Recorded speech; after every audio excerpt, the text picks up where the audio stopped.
إن الحمد لله نحمده ونستعينه ونستغفره ونعوذ بالله من شرور أنفسنا وسيئات أعمالنا من يهده الله فلا مضل له ومن يضلل فلا هادي له وأشهد أن لا إله إلا الله وحده لا شريك له وأشهد أن محمدا عبده ورسوله صلى الله عليه وسلم يا أيها الذين آمنوا اتقوا الله حق تقاته ولا تموتن إلا وأنتم مسلمون يا أيها الناس اتقوا ربكم الذي خلقكم من نفس واحدة وخلق منها زوجها وبث منهما رجالا كثيرا ونساء واتقوا الله الذي تساءلون به والأرحام إن الله كان عليكم رقيبا يا أيها الذين آمنوا اتقوا الله وقولوا قولا سديدا يصلح لكم أعمالكم ويغفر لكم ذنوبكم ومن يطع الله ورسوله فقد فاز فوزا عظيما أما بعد فإن خير الكلام كلام الله وخير الهدي هدي محمد صلى الله عليه وسلم وشر الأمور محدثاتها وكل محدثة بدعة وكل بدعة ضلالة وكل ضلالة في النار أما بعد. Donc on continue la lecture et la traduction du tafsir Cheikh Abdurrahman ibn Nasir al-Sa'di rahimahullah ta'ala, tafsir appelé Taysir al-Karim al-Rahman fi tafsir Kalam al-Mannan. Durant le dernier cours, on s'était arrêté à l'explication de sourate Quraysh. Alaysa kadhalik? Aujourd'hui, on entame l'explication de sourate Al-Ma'oun, sourate l'ustensile. Inch'Allah ta'ala, aujourd'hui on va se contenter du cours de tafsir jusqu'à l'heure de l'Isha,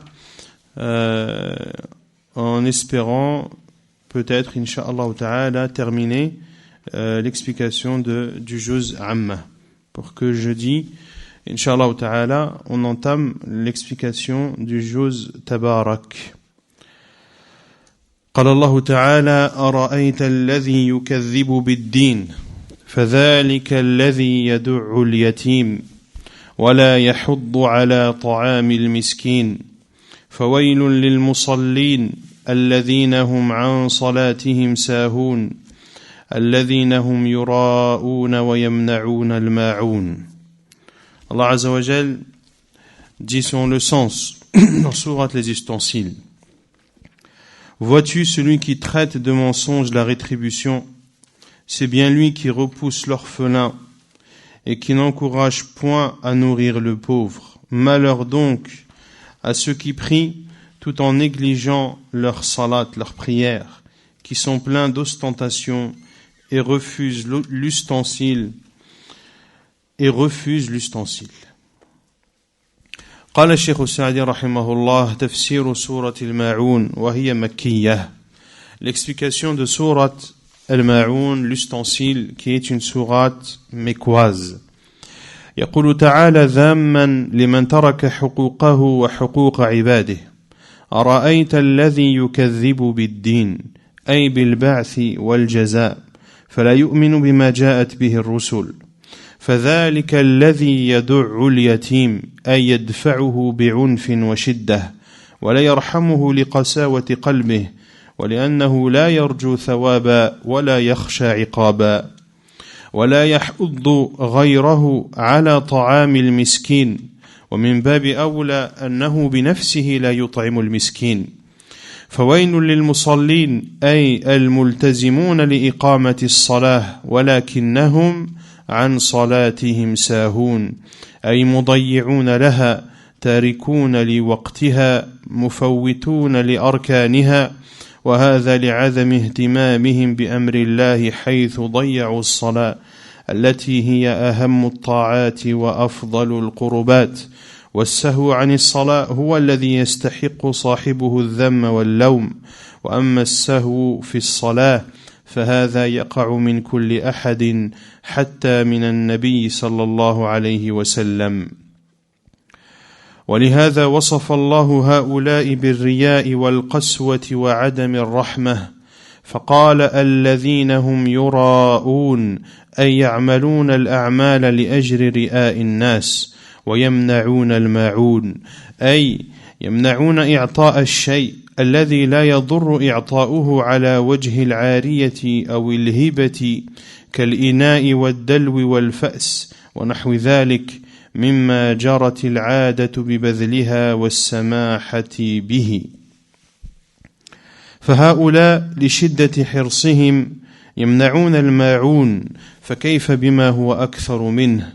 وفي هذه السورة الحث على إكرام اليتيم والمساكين والتحضيض على ذلك ومراعاة الصلاة والمحافظة عليها وعلى الإخلاص فيها وفي جميع الأعمال، والحث على فعل المعروف وبذل الأمور الخفيفة كعارية الإناء والدلو والكتاب ونحو ذلك، لأن الله ذم من لم يفعل ذلك، والله سبحانه وتعالى أعلم بالصواب والحمد لله رب العالمين. Donc Allah subhanahu wa ta'ala dit dans cette sourate l'ustensile al-ma'oun, il dit en blâmant celui qui délaisse les droits d'Allah et les droits de ses serviteurs. Il dit Azza wa Jal, ne vois-tu pas celui qui traite de mensonge la rétribution, c'est-à-dire la résurrection et le fait que chacun sera rétribué selon ce qu'il aura œuvré dans cette vie d'ici-bas. Ainsi, cette personne ne croit pas en ce que ont apporté les prophètes et envoyés d'Allah Azza wa Jal. Puis Allah Azza wa Jal dit, c'est bien lui qui repousse l'orphelin. C'est-à-dire que c'est cette même personne qui traite de mensonge la rétribution, c'est cette même personne qui repousse l'orphelin, c'est-à-dire qu'il le repousse avec méchanceté et force, qui n'éprouve pas de miséricorde dans son cœur, car c'est une personne qui n'espère pas de récompense et qui ne redoute pas de châtiment. Car, comme Allah Azza wa Jalla a dit dans le verset précédent, c'est une personne qui ne croit pas au jour de la rétribution. وَلَا يَحُضُّ غَيْرَهُ. De même que cette personne n'encourage pas, c'est-à-dire autre que lui, à nourrir le pauvre. Et si lui n'encourage pas à nourrir le pauvre, eh bien, de surcroît, cette personne elle-même ne nourrit pas le pauvre. Puis Allah Azza wa Jalla dit, malheur donc à ceux qui prient, c'est-à-dire ceux qui ont l'habitude d'accomplir leurs prières, mais qui sont négligents dans leurs prières. C'est-à-dire qu'ils manquent à l'égard de la prière, qu'ils ne l'accomplissent pas à son heure et qui ne l'accomplissent pas également en prenant soin de bien appliquer les piliers de cette prière. Ainsi, ces personnes sont négligents vis-à-vis de la prière parce qu'ils n'ont pas donné à l'ordre d'Allah l'importance qu'ils auraient dû lui donner. Car s'ils délaissent la prière, s'ils manquent à l'égard de la prière, qui est la plus importante des adorations, et l'un des moyens les plus méritoires de se rapprocher d'Allah subhanahu wa ta'ala.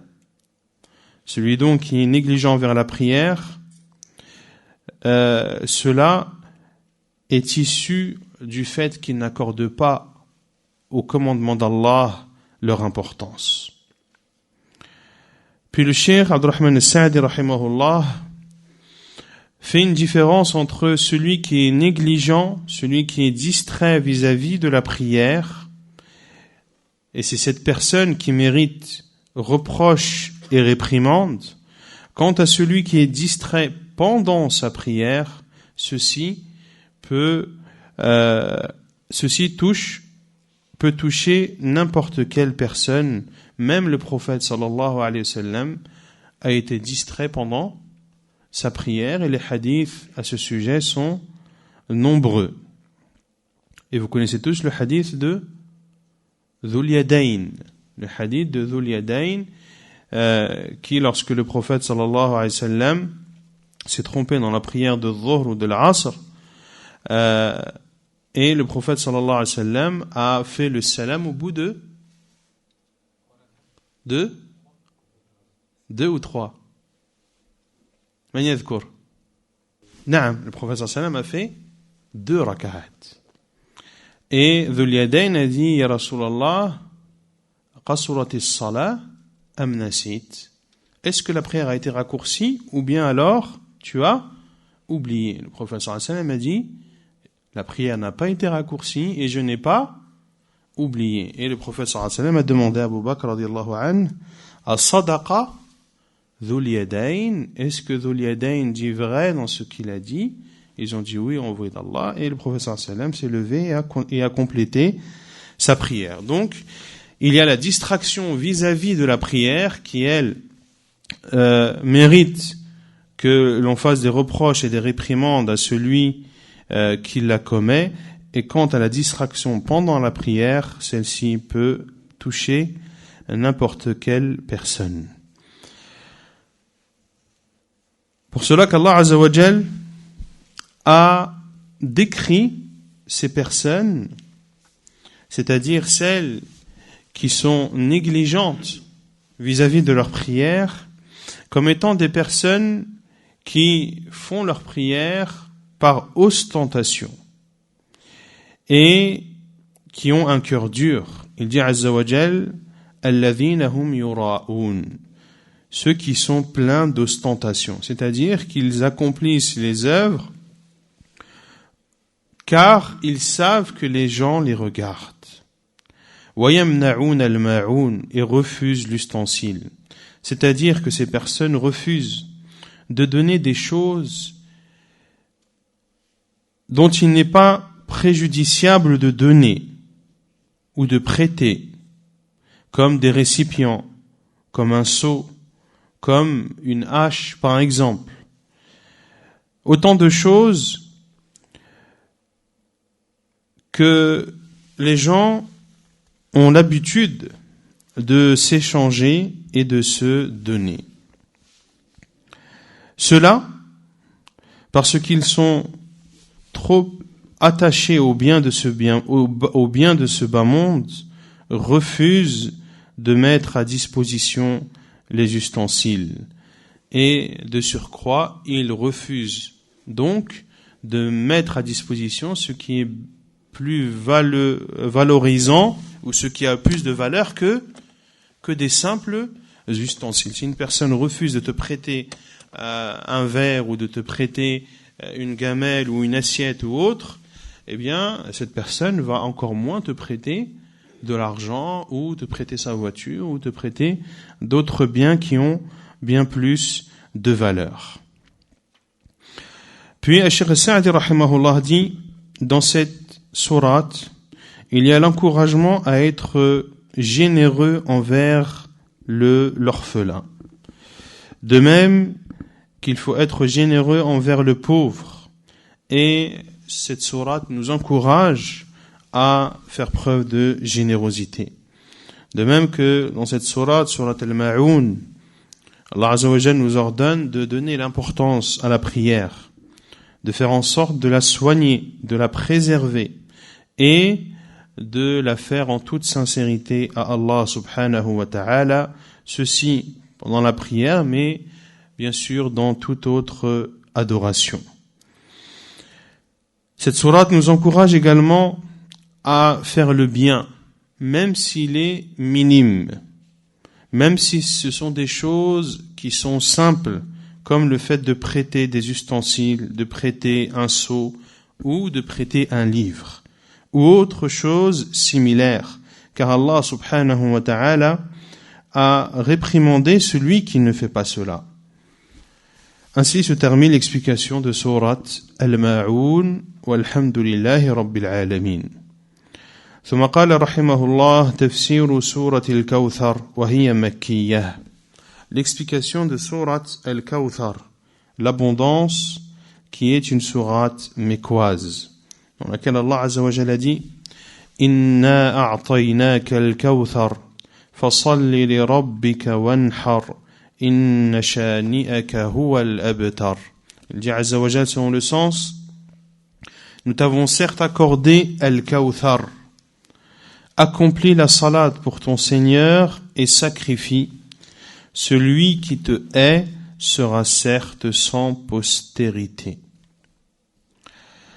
قال الشيخ السعدي رحمه الله يقول الله تعالى لنبيه محمد صلى الله عليه وسلم ممتنا عليه إنا أعطيناك الكوثر أي الخير الكثير والفضل الغزير الذي من جملته ما يعطيه الله لنبيه صلى الله عليه وسلم يوم القيامة من النهر الذي يقال له الكوثر ومن الحوض طوله شهر وعرضه شهر ماؤه أشد بياضا من اللبن وأحلى من العسل آنيته كنجوم السماء في كثرتها واستنارتها من شرب منه شربة لم يظمأ بعدها أبدا ولما ذكر منته عليه أمره بشكرها فقال فصل لربك وانحر خص هاتين العبادتين بالذكر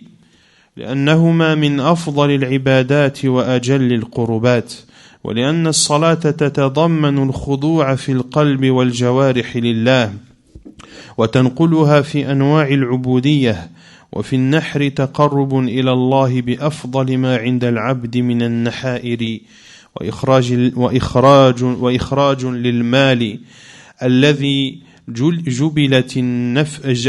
جبلت النفوس على محبته والشح به إن شانئك أي مبغضك وذامك ومنتقصك هو الأبتر أي المقطوع من كل خير مقطوع العمل مقطوع الذكر وأما محمد صلى الله عليه وسلم فهو الكامل حقا الذي له الكمال الممكن في حق المخلوق من رفع الذكر وكثرة الأنصار والأتباع صلى الله عليه وسلم. Surat Al-Kawthar qui est une sourate mécoise. Allah Azza wa Jal dit dans cette sourate à son prophète sallallahu alayhi wa sallam en montrant ses bienfaits sur lui. Nous t'avons certes accordé Al-Kawthar, l'abondance, c'est-à-dire un bien abondant et en grande quantité. Et parmi ces biens qu'Allah Azza wa Jal a accordé à son prophète sallallahu alayhi wa sallam, ce que Allah donnera à son envoyé sallallahu alayhi wa sallam le jour du jugement, comme fleuve qui est appelé Al-Kawthar, mais également sera accordé au prophète sallallahu alayhi wa sallam Al-Hawd, le bassin. Le bassin dont la longueur est la distance parcourue en un mois, de même que sa largeur. Son eau est plus blanche que le lait et plus sucrée que le miel. Ses récipients sont aussi nombreux et aussi illuminés que les étoiles du ciel. Celui qui en boira une gorgée ne connaîtra plus jamais la soif. Comme cela est rapporté dans le hadith authentique de Hudayf ibn al-Yaman, rapporté par l'imam Ahmed dans son Musnad. Puis Allah Azza wa Jal, après avoir cité ce bienfait dont il a comblé son prophète sallallahu alayhi wa sallam, il lui ordonne d'être reconnaissant vis-à-vis de ce bienfait. Et il dit, subhanahu wa ta'ala, fasalli li rabbika wanhar. Accomplis la salat pour ton Seigneur et sacrifie. Allah Azza wa Jal a cité ces deux adorations car elles font partie des plus méritoires et de celles qui rapprochent le plus d'Allah subhanahu wa ta'ala. Allah a cité la prière, car la prière contient, ou celui qui prie, son cœur et son corps s'humilient pour Allah subhanahu wa ta'ala. Et celui qui prie sa prière va l'amener à accomplir d'autres formes d'adoration. Et dans le sacrifice qu'Allah Azza wa Jal a cité ou a ordonné à son prophète sallallahu alayhi wa sallam de faire, eh bien, dans le sacrifice, l'on se rapproche d'Allah Azza wa Jal où le serviteur se rapproche d'Allah Azza wa Jal en sacrifiant une offrande et en dépensant de son argent. Un argent qui, par nature, est aimé de l'être humain. Et l'être humain, par nature, est pris ou est tenté par l'avarice vis-à-vis des biens qu'il possède. Puis Allah Azza wa Jal dit « Inna shani'ak » celui qui te hait, c'est-à-dire celui qui te hait, celui qui te fait des reproches, celui qui te rabaisse, huwa al-abtar, ne sera certes sans prospérité. C'est-à-dire que cette personne qui déteste ou qui fait des reproches ou qui rabaisse le prophète sallallahu alayhi wa sallam, eh bien sera privé de tout bien. Il sera privé de tout acte et il sera privé de rappel. C'est-à-dire que cette personne sera amenée à être oubliée. Elle qui a rabaissé le prophète sallallahu alayhi wa sallam pour se faire connaître, eh bien sa finalité sera que personne ne parlera d'elle. Quant à Muhammad sallallahu alayhi wa sallam, c'est la plus parfaite des créatures. Et Allah Azza wa Jal a élevé son nom, et ceux qui le suivent et ceux qui lui accordent la victoire sont nombreux, sallallahu alayhi wa ala alihi wa sallam. Ainsi se termine le tafsir de sourate Al-Kawthar. ثم قال المؤلف رحمه الله تفسير سورة الكافرون. L'explication de sourate Al-Kafirun, dans laquelle Allah subhanahu wa ta'ala dit قل يا أيها الكافرون لا أعبد ما تعبدون ولا أنتم عابدون ما أعبد ولا أنا عابد ما عبدتم ولا أنتم عابدون ما أعبد لكم دينكم ولي دين.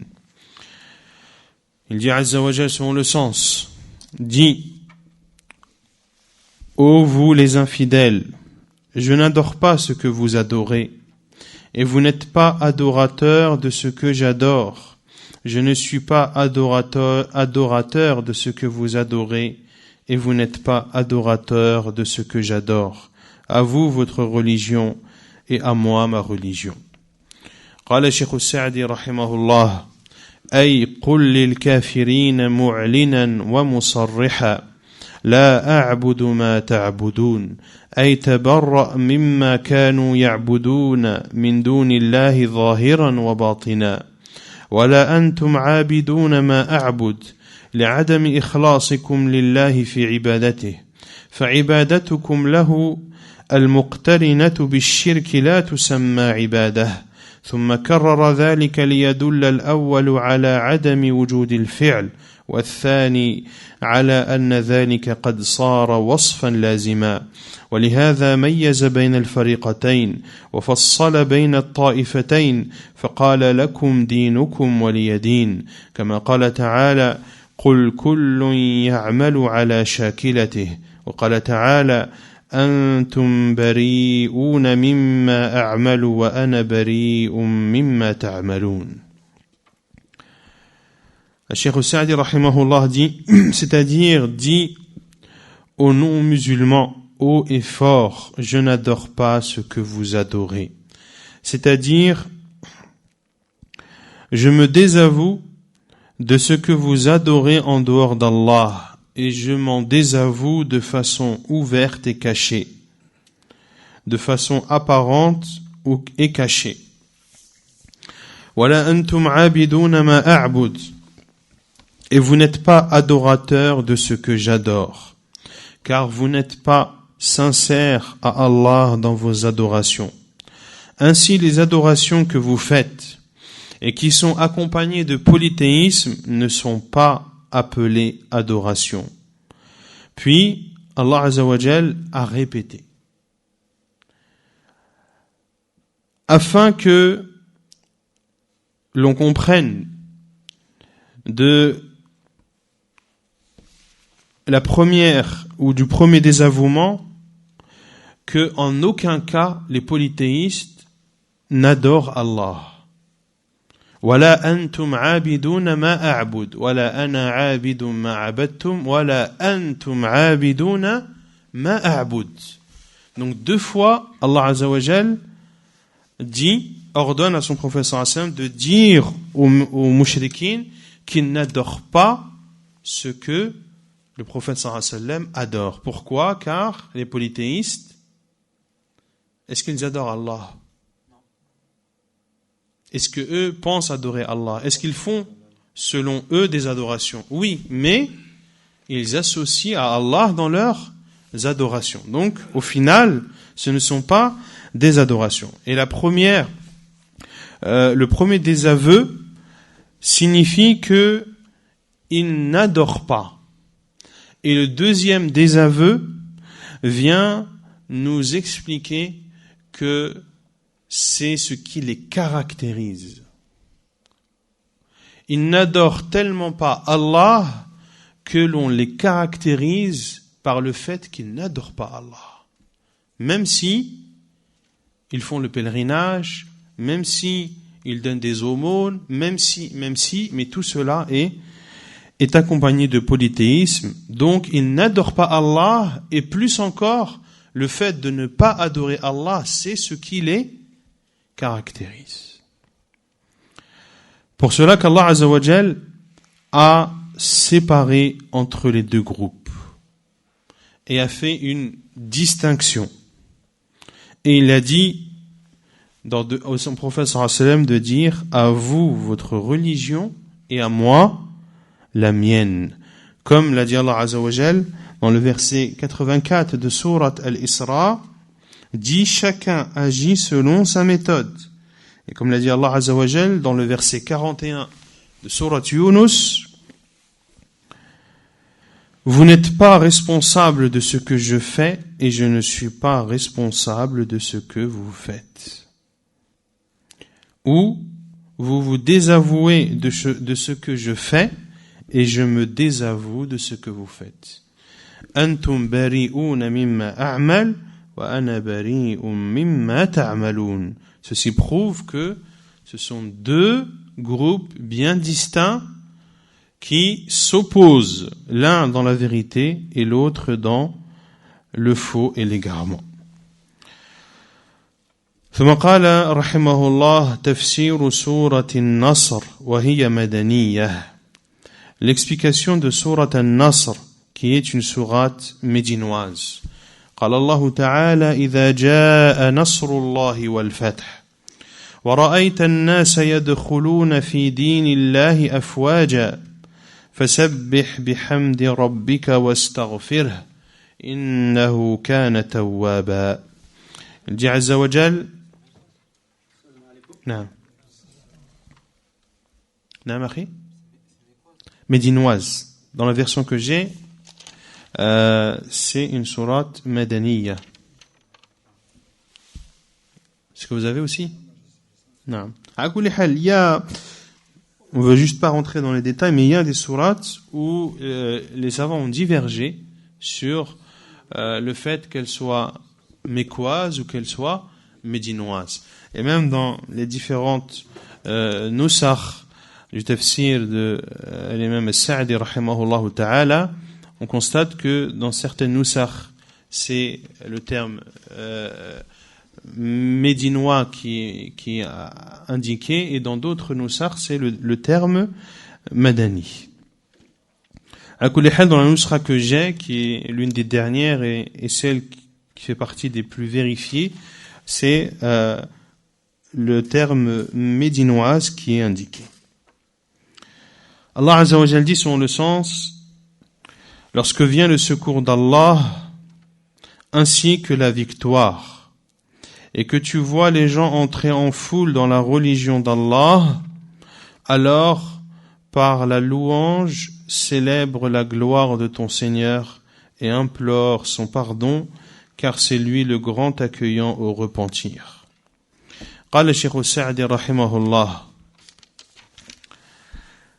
في هذه السورة الكريمة بشارة وأمر لرسوله صلى الله عليه وسلم عند حصولها، وإشارة وتنبيه على ما يترتب على ذلك. فالبشارة هي البشارة بنصر الله لرسوله وفتحه مكة ودخول الناس في دين الله أفواجا، بحيث يكون كثير منهم من أهله وأنصاره بعد أن كانوا من أعدائه، وقد وقع هذا المبشر به. وأما الأمر بعد حصول النصر والفتح فأمر الله رسوله أن يشكر ربه على ذلك ويسبح بحمده ويستغفره.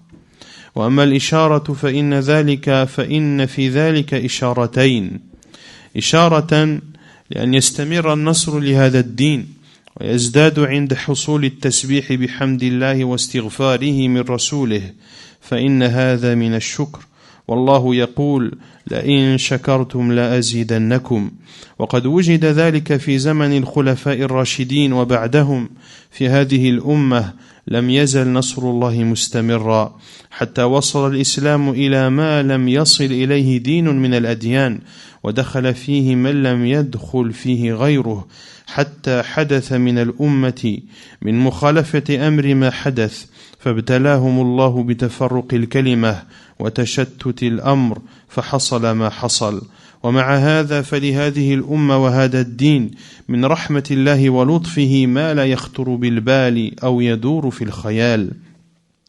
وأما الإشارة الثانية فهي الإشارة إلى أن أجل رسول الله صلى الله عليه وسلم قد قرب ودنا، ووجه ذلك أن عمره عمر فاضل أقسم الله به، وقد عهد أن الأمور الفاضلة تختم بالاستغفار كالصلاة والحج وغير ذلك. فأمر الله لرسوله بالحمد والاستغفار في هذه الحال إشارة إلى أن أجله قد انتهى، فليستعد ويتهيأ للقاء ربه ويختم عمره بأفضل ما يجد صلوات الله وسلامه عليه. فكان صلى الله عليه وسلم يتأول القرآن ويقول ذلك في صلاته، يكثر أن يقول في ركوعه وسجوده: سبحانك اللهم وبحمدك اللهم اغفر لي، كما جاء في الصحيحين من حديث عائشة رضي الله تعالى عنها.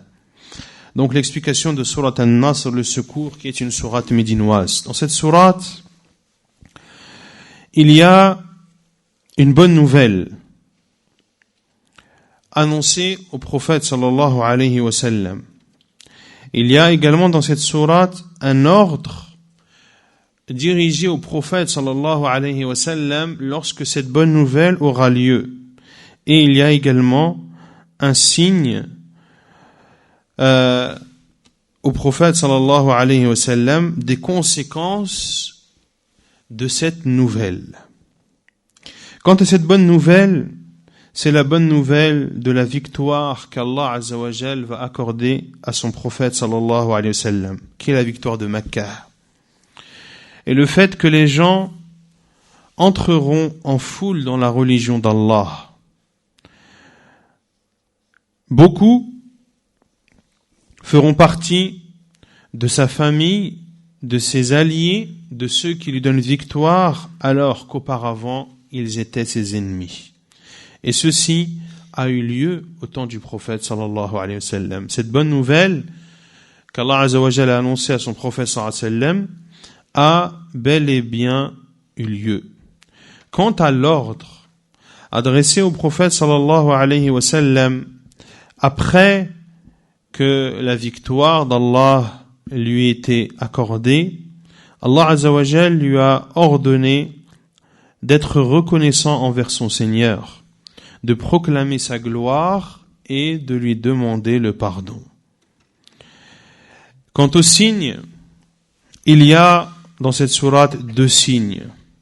Le premier signe, qui est la conséquence directe de cette bonne nouvelle, à savoir de la victoire qu'Allah Azza wa Jal a donnée à son prophète sallallahu alayhi wa sallam, la victoire de la Mecque.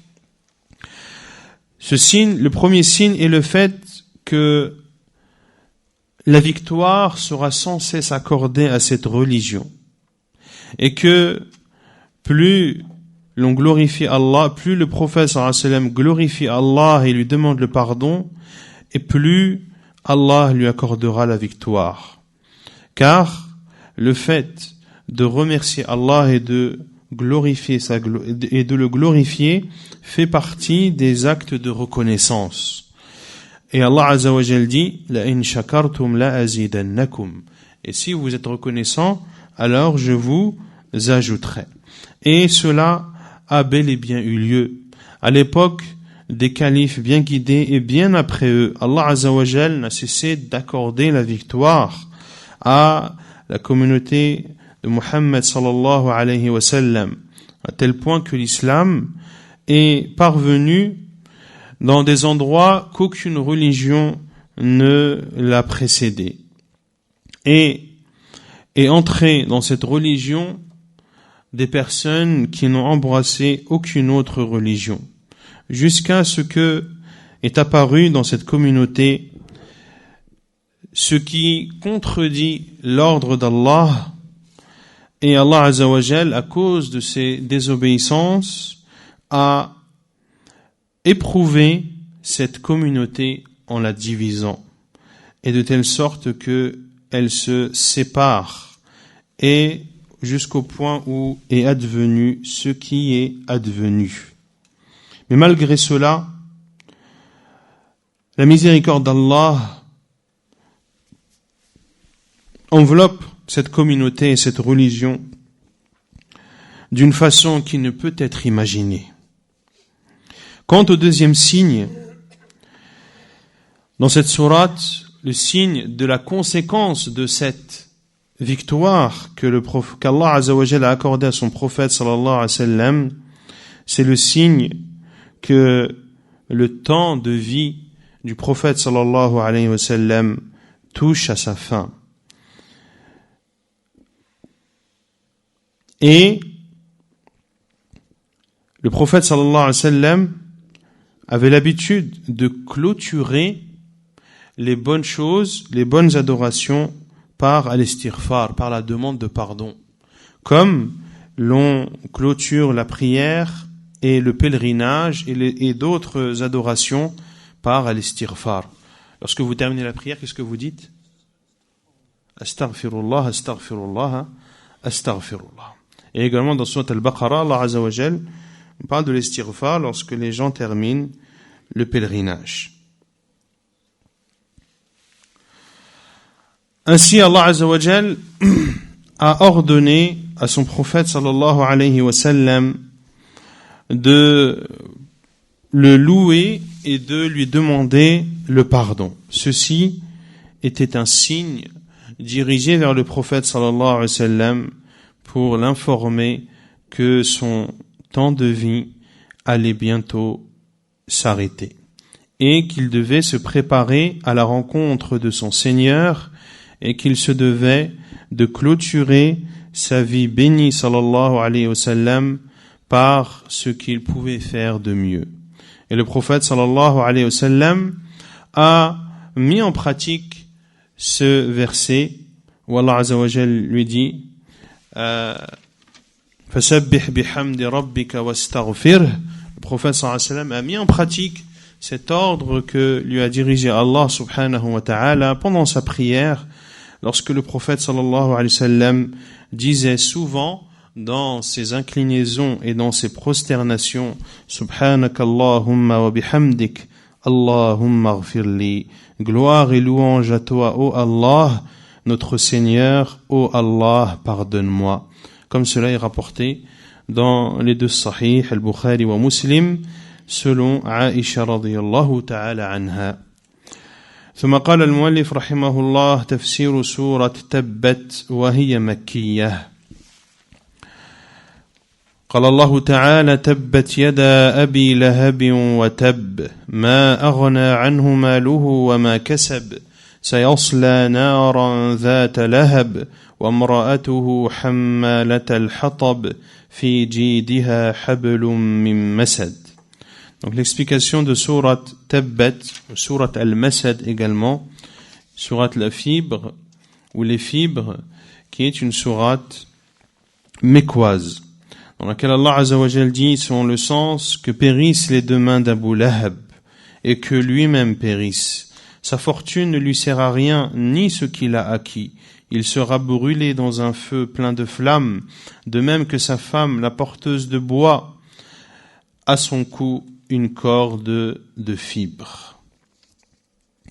قال الشيخ السعدي رحمه الله أبو لهب هو عم النبي صلى الله عليه وسلم وكان شديد العداوة والأذية للنبي صلى الله عليه وسلم فلا فيه دين ولا حمية للقرابة قبحه الله فذمه الله بهذا الذم العظيم الذي هو خزي عليه إلى يوم القيامة فقال تبت يدا أبي لهب أي خسرت يداه وشقي وتب فلم يربح ما أغنى عنه ماله الذي كان عنده وأطغاه ولا ما كسبه فلم يرد عنه شيئا من عذاب الله إذ نزل به سيصلى نارا ذات لهب أي ستحيط به النار من كل جانب هو وامرأته حمالة الحطب وكانت أي زوجته وامرأة أبي لهب وكانت أيضا شديدة الأذية لرسول الله صلى الله عليه وسلم تتعاون هي وزوجها على الإثم والعدوان وتلقي الشر وتسعى غاية ما تقدر عليه في أذية الرسول صلى الله عليه وسلم وتجمع على ظهرها من الأوزار بمنزلة من يجمع حطبا وقد أعد له في عنقه حبلا من مسد أي من ليف أو أنها تحمل في النار الحطب على زوجها متقلدة في عنقها حبلا من مسد وعلى كل ففي هذه السورة آية باهرة من آيات الله فإن الله أنزل هذه السورة وأبو لهب وامرأته لم يهلكا وأخبر أنهما سيعذبان في النار ولا بد ومن لازم ذلك أنهما لا يسلمان فوقع كما أخبر عالم الغيب والشهادة. L'explication de Surat al-Masad, qui est une sourate mécoise. Abu Lahab, qui est l'oncle paternel du prophète sallallahu alayhi wa sallam, faisait beaucoup de mal au prophète sallallahu alayhi wa sallam. Abu Lahab n'avait ni religion et n'éprouvait également pas de sentiments vis-à-vis des liens proches qu'il pourrait avoir avec une personne. Qu'Allah l'en les dise. Ainsi Allah Azza wa Jal l'a réprimandé de cette immense réprimande qui est une forme d'humiliation qui est infligée à Abu Lahab jusqu'au jour dernier. Pourquoi jusqu'au jour dernier? Naam. Car surat Tabbat, tout le monde la récite et la récitera jusqu'à la fin des temps. Allah Azza wa Jalla a dit Tabbat yada Abi Lahab, que périssent les deux mains d'Abu Lahab, c'est-à-dire que ses mains connaissent la perte et qu'ils deviennent malheureux et qu'ils soient malheureux, wa tab, et que lui périsse, que ses mains et lui périssent, et ne connaît jamais la victoire ou le fait de gagner quoi que ce soit. Ma aghna anhu maluhu, sa fortune ne lui sert à rien, ni ce qu'il a acquis. Ces biens qu'il avait en sa possession sont ces biens mêmes qui l'ont amené à dépasser les limites. Et ce qu'il a acquis ne pourra ou ne pourrait repousser le châtiment d'Allah lorsqu'il le touchera. Sayasla naran dhata lahab, il sera brûlé dans un feu plein de flammes, c'est-à-dire que le feu l'entourera de toutes parts, lui et sa femme, la porteuse de bois. Sa femme, qui elle aussi a porté préjudice fortement au prophète sallallahu alayhi wa sallam. Elle s'entraidait, elle et son mari, dans le mal et la transgression, et elle s'occupait à diffuser le mal. Et elle œuvrait autant qu'elle le pouvait à porter atteinte au prophète sallallahu alayhi wa sallam. Ainsi, elle amassait sur son dos des péchés comme celui qui amasse sur son dos du bois. Et Allah Azza wa Jal a promis qu'une corde serait attachée autour de son cou, une corde de fibres. Et d'autres mufassirin ont dit qu'elle portera en enfer le bois à son mari et qu'elle aura autour du cou une corde de fibres. Dans tous les cas, c'est-à-dire quelle que soit l'explication choisie, que ce soit la première ou la deuxième, il y a dans cette sourate un signe immense parmi les signes d'Allah. Car Allah Azza wa Jal a révélé cette sourate alors que Abu Lahab et sa femme étaient encore vivants. Et Allah Azza wa Jal a informé qu'ils seront châtiés en enfer sans aucun doute. Et ceci, وَمِنْ لَازِمِ ذَلِكَ أَنَّهُمَا لَا يُسْلِمَانِ. Et pour que Abu Lahab et sa femme soient châtiés en enfer, découle de cela qu'ils ne se convertissent pas. Et c'est ce qui s'est produit. Abu Lahab et sa femme sont morts mécréants. Ils ne se sont pas convertis. Ainsi, cela a eu lieu comme nous en a informé celui qui connaît l'invisible comme le visible, Allah subhanahu wa ta'ala. Donc les savants, c'est là où on voit la finesse des savants, qu'il y a dans cette sourate un signe immense parmi les signes d'Allah Azza wa Jal, car il a informé qu'Abu Lahab et sa femme seraient en enfer de leur vivant. Et effectivement, ils sont morts, mécréants, et ils ne se sont pas convertis. ثم قال رحمه الله تفسير سورة الإخلاص وهي مكية. قال تعالى قل هو الله أحد الله الصمد لم يلد ولم يولد ولم يكن له كفوا أحد. Il dit Azza wa Jal dans Surat Al-Ikhlas, le monothéisme pur, dit Allah est unique, Allah le seul à être imploré, il n'a jamais engendré et n'a pas été engendré non plus, et nul n'est égal à lui.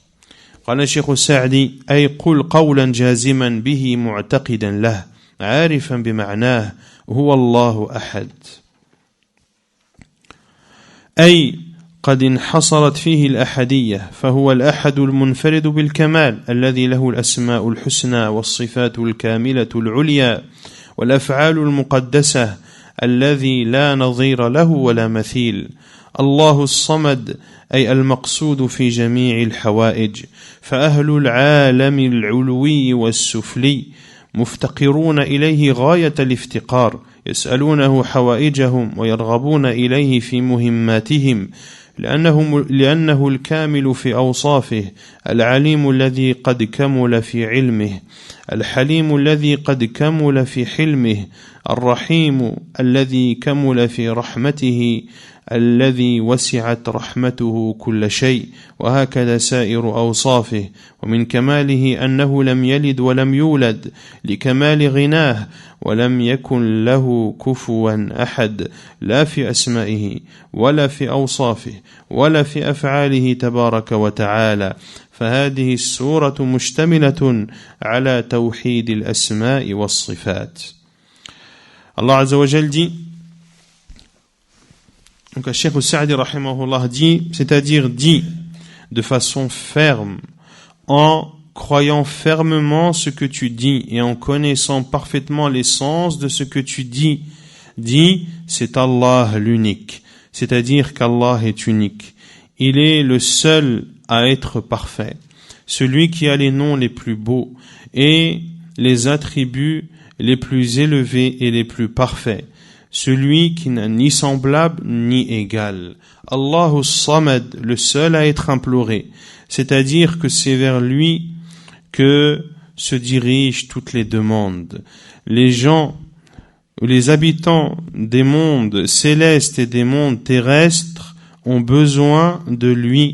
Il leur demande ce dont ils ont besoin, ils demandent à Allah ce dont ils ont besoin et espèrent de lui dans les sujets importants qui les touchent, car Allah est parfait dans ses attributs. C'est le tout savant qui est parfait dans sa science. C'est le tout clément qui est parfait dans sa clémence. C'est le tout miséricordieux qui est parfait dans sa miséricorde. Et sa miséricorde englobe toutes choses, et ainsi sont l'ensemble de ses attributs. Et de par sa perfection, subhanahu wa ta'ala, il n'a jamais engendré, et il n'a pas été engendré non plus. Car Allah Azza wa Jal se suffit à lui-même de façon parfaite. وَلَمْ يَكُنْ لَهُ كُفُوًا أَحَدٌ. Et nul n'est égal à lui, ni dans ses noms, ni dans ses attributs, ni dans ses actes, qu'il soit exalté subhanahu wa ta'ala. Ainsi, cette sourate englobe l'unicité des noms et attributs d'Allah subhanahu wa ta'ala. ثم قال المؤلف رحمه الله تفسير سورة الفلق وهي مكية. قال تعالى قل أعوذ برب الفلق من شر ما خلق ومن شر غاسق إذا وقب ومن شر النفاثات في العقد ومن شر حاسد إذا حسد. Il dit Azza wa Jal, sourate Al-Falaq, l'aube naissance, qui est une sourate mécoise, dit: je recherche protection auprès d'Allah, le Seigneur de l'aube naissante, contre le mal des êtres qu'il a créés, contre le mal de l'obscurité quand elle s'approfondit, contre le mal de celle qui souffle sur les nœuds, et contre le mal de l'envieux quand il envie. قال الشيخ السعدي رحمه الله: أي قل متعوذا أعوذ أي ألجأ وألوذ وأعتصم برب الفلق، أي فالق الحب والنوى وفالق الإصباح من شر ما خلق، وهذا يشمل جميع ما خلق الله من إنس وجن وحيوانات، فيستعاذ بخالقها من الشر الذي فيها، ثم خص بعدما عم فقال: ومن شر غاسق إذا وقب، أي من شر ما يكون في الليل حين يغشى الناس وتنتشر فيه كثير من الأرواح الشريرة والحيوانات المؤذية، ومن شر النفاثات في العقد، أي ومن شر السواحر اللاتي يستعن على سحرهن بالنفث في العقد التي يعقدنها على السحر، ومن شر حاسد إذا حسد، والحاسد هو الذي يحب زوال النعمة عن المحسود فيسعى في زوالها بما يقدر عليه من الأسباب، فاحتيج إلى الاستعاذة بالله من شره وإبطال كيده، ويدخل في الحاسد العاين، لأنه لا تصدر العين إلا من حاسد شرير الطبع خبيث النفس. فهذه السورة تضمنت الاستعاذة من جميع أنواع الشر عموما وخصوصا، ودلت على أن السحر له حقيقة يخشى من ضرره ويستعاذ بالله منه ومن أهله. L'explication de sourate l'aube naissance. Allah Azza wa Jal, Al-Sheikh Al-Sa'di rahimahullah dit, c'est-à-dire dit en demandant la protection: je demande le refuge, ou je recherche protection, c'est-à-dire que je cherche refuge et je m'en remets au Seigneur de l'aube, c'est-à-dire celui qui fend la graine et le noyau, et celui qui fait apparaître l'aube. Min sharri ma khalaq, demander la protection et le refuge contre le mal des êtres qu'il a créés. Et ceci englobe l'ensemble des créatures d'Allah, que ce soit des djinns, que ce soit des êtres humains, des djinns ou des animaux. On demande la protection d'Allah et l'on recherche refuge auprès de lui contre le mal qu'elle comporte, le mal que ces choses, ces créatures d'Allah comportent. Puis Allah Azza wa Jal, après avoir cité de façon globale, cite de façon précise et dit وَمِنْ شَرِّ غَاسِقٍ إِذَا وَقَبْ, contre le mal de l'obscurité quand elle s'approfondit. C'est-à-dire de demander le mal qui a lieu la nuit, lorsque les gens dorment et lorsque se propagent et sortent les mauvais esprits ainsi que les animaux nuisibles.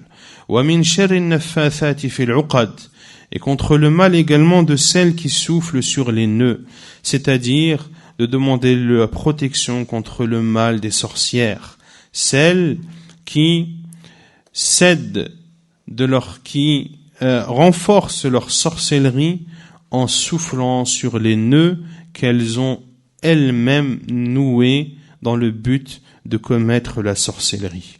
وَمِنْ شَرِّ حَاسِدٍ إِذَا حَسَدَ, et contre le mal de l'envieux quand il envie. Et l'envieux, le jaloux, c'est celui qui aime que le bien soit ôté de celui qu'il envie. Et il s'efforce par tous les moyens, de faire en sorte que ce bien soit ôté de cette personne qu'il envie. Ainsi, nous avons besoin de demander la protection d'Allah contre son mal et de demander à Allah d'abolir et d'anéantir son stratagème. Et entre dans al-hasid, dans l'envieux, celui qui porte le mauvais œil, car le mauvais œil ne peut provenir que d'une personne qui a une nature et une âme mauvaise. Ainsi, cette sourate nous appelle à demander la protection contre l'ensemble des maux de façon générale et de façon précise. Et cette sourate montre également que la sorcellerie est une vérité et que l'on doit craindre et dont on doit craindre le mal de la sorcellerie, et on doit demander la protection d'Allah contre cette sorcellerie, de même que contre les sorciers et sorcières. ثم قال رحمه الله تفسير سورة الناس وهي مدنية. L'explication de سورة الناس, qui est une sourate médinoise. قال الله تعالى قل أعوذ برب الناس ملك الناس إله الناس من شر الوسواس الخناس الذي يوسوس في صدور الناس من الجنة والناس. Il dit Azza wa Jal,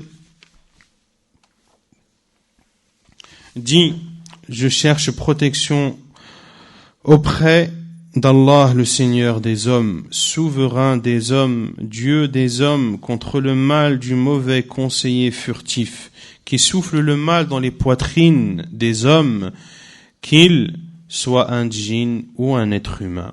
قال الشيخ السعدي رحمه الله وهذه السورة مشتملة على الاستعاذة برب الناس ومالكهم وإلههم من الشيطان الذي هو أصل الشرور كلها ومادتها الذي من فتنته وشره أنه يوسوس في صدور الناس فيحسن لهم الشر ويريهم إياه في صورة حسنة وينشط إرادتهم لفعله ويقبح لهم الخير ويثبطهم عنه ويريهم إياه في صورة غير صورته وهو دائما بهذه الحال يوسوس ويخنس أن يتأخر إذا ذكر العبد ربه واستعان به على دفعه فينبغي له أن يستعين ويستعيذ ويعتصم بربوبية الله للناس كلهم وأن الخلق كلهم داخلون تحت الربوبية والملك فكل دابة هو آخذ بناصيتها وبالألوهية التي خلقهم لأجلها فلا تتم لهم إلا بدفع شر عدوهم الذي يريد أن يقتطعهم عنها ويحول بينهم وبينها ويريد أن يجعلهم من حزبه ليكونوا من أصحاب السعير والوسواس كما يكون من الجن يكون من الإنس ولهذا قال من الجنة والناس والحمد لله رب العالمين أولا وآخرا وظاهرا وباطنا ونسأل الله نسأل الله تعالى أن يتم نعمته وأن يعفو عنا ذنوبا لنا حالت بيننا وبين كثير من بركاته وخطايا وشهوات ذهبت بقلوبنا عن تدبير آياته ونرجوه ونأمل منه أن لا يحرمنا خير ما عنده بشر ما عندنا فإنه لا ييأس من روح الله إلا القوم الكافرون ولا يقنط من رحمته إلا القوم الضالون وصلى الله وسلم على رسوله محمد وعلى آله وصحبه أجمعين صلاة وسلاما دائمين متواصلين أبد الأوقات والحمد لله الذي بنعمته تتم الصالحات. Donc cette sourate Al-Nas, est une sourate qui nous parle de la demande de protection,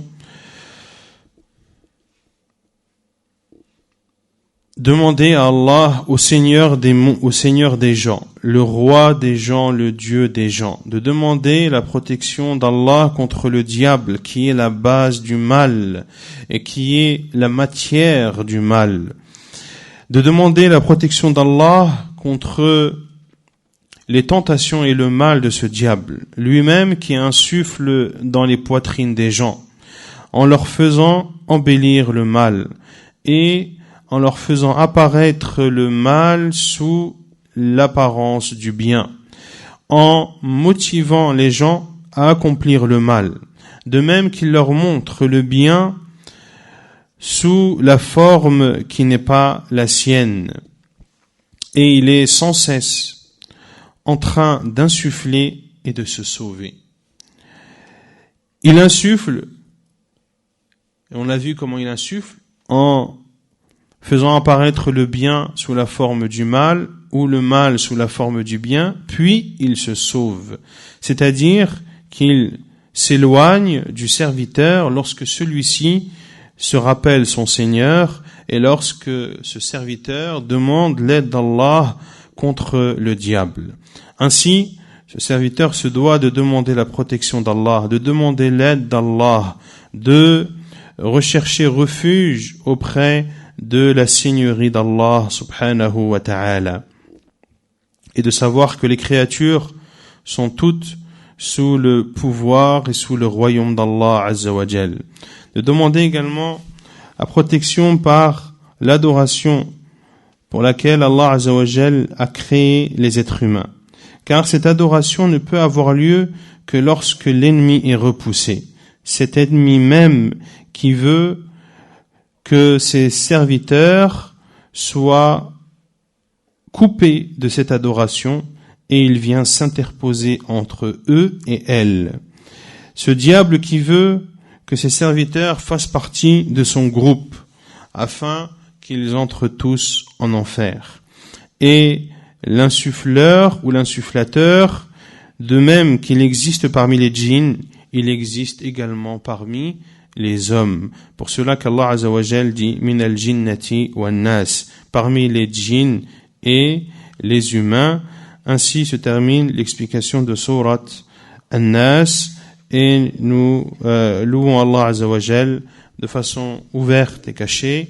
Et Al-Sheikh Al-Sa'di rahimahullah termine en invoquant Allah Azza wa Jal de nous combler de ses bienfaits et de nous pardonner les péchés qui viennent s'entreposer entre nous et les bénédictions d'Allah, des péchés et des passions qui ont fait éloigner nos cœurs du fait de méditer les versets d'Allah subhanahu wa ta'ala, et nous demandons à Allah et nous espérons d'Allah qu'il ne nous prive pas du bien qu'il y a auprès de lui à cause du mal qu'il y a en nous, et nous ne devons pas désespérer de la miséricorde d'Allah, car ne désespère de la miséricorde d'Allah que le peuple des mécréants, et ne désespère de la miséricorde d'Allah que les peuples égarés, et que la paix et le salut soient sur le prophète Muhammad sallallahu alayhi wa sallam, sur ses compagnons et sur ceux qui les ont suivis jusqu'à la fin des temps. Ainsi se termine le tafsir de Juz Amma. Wallahu a'lam wa sallallahu wa sallam wa baraka ala nabina Muhammad wa ala alihi wa sahbihi ajma'in.